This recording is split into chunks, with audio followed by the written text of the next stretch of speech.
Students, ये video electron और current की है। बहुत नॉर्मल वीडियो है, लेकिन इसमें कुछ कॉन्सेप्ट आपको क्लियर हो जाएगा। स्टूडेंट्स, जब वायर में जिस वे में इलेक्ट्रॉन दौड़ते हैं या इलेक्ट्रॉन मूव करते हैं, उसके अपोजिट वे में करंट मूव करता है। और एक दूसरी इम्पॉर्टेंट मैं आपको बात बताऊं कि कोशिश करें कि मोबाइल का यूज़ जब आप चार्जिंग में मोबाइल आपका लगा हो ना यूज़ करें।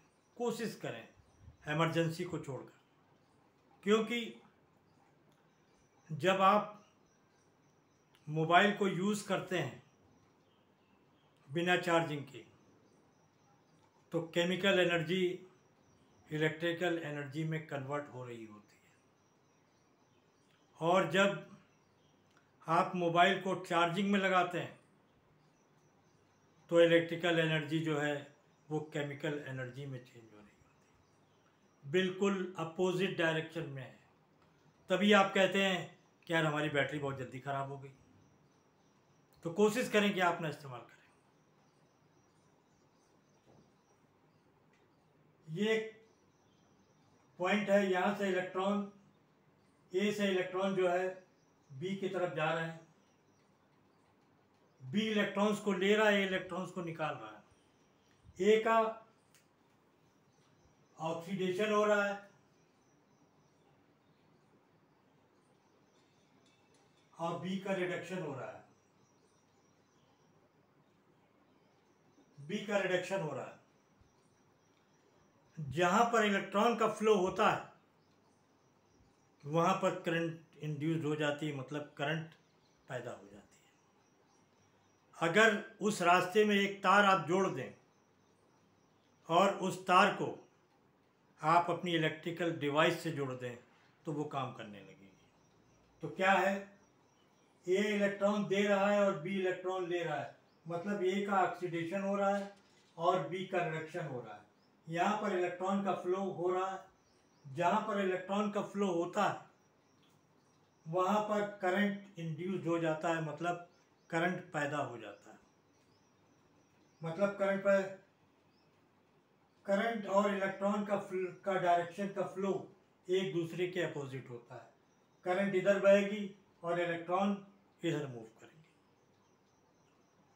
अगर इससे अगर एक वायर मैंने जोड़ दिया, इस वायर को अगर आप जोड़ दें तो इसमें करंट पैदा हो जाएगा, करंट आने लगेगा, इसमें करंट का फ्लो आने लगेगा। और इसको अगर किसी इलेक्ट्रिकल डिवाइस से जोड़ दें तो वो काम करने लगेगी। आजकल आप देख रहे हैं कि इलेक्ट्रिक की बाइक, इलेक्ट्रिक की बसेस सब आ गई हैं। ज़्यादातर लोग इसी पे काम कर रहे हैं, इंजीनियर्स भी काम कर रहे हैं और बहुत तेज़ी से काम हो रहा है। दो टाइप की दुनिया में सेल होती है, गैल्वेनिक सेल और इलेक्ट्रोलिटिक सेल। गैल्वेनिक सेल आपकी मोबाइल बैटरी को कहते हैं। इसके बहुत से टाइप होते हैं। केमिकल एनर्जी को इलेक्ट्रिकल एनर्जी में कन्वर्ट करती है।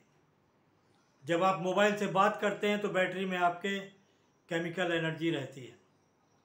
बात करते जाते हैं वो इलेक्ट्रिकल एनर्जी में कन्वर्ट होती जाती है और आपका मोबाइल की बैटरी डिस्चार्ज होती जाती है।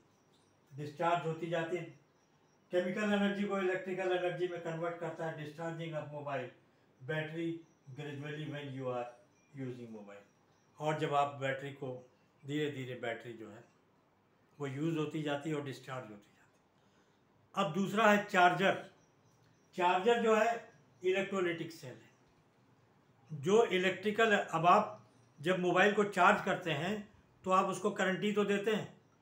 तो इसका मतलब आपने करंट दिया, तो करंट जब आप देते हैं तो इलेक्ट्रिकल एनर्जी जो है केमिकल एनर्जी में स्टोर हो जाती है। कहीं आप मोबाइल जब लेके जाते हैं तो कोई करंट तो आप साथ में लेके जाते नहीं, या प्लग या स्विच तो लेके जाते नहीं, आप मोबाइल ले जाते हैं। उस वक्त आपके मोबाइल में केमिकल एनर्जी होती है। जब आप यूज़ उसको करते हैं तो वो इलेक्ट्रिकल एनर्जी में चेंज होती है।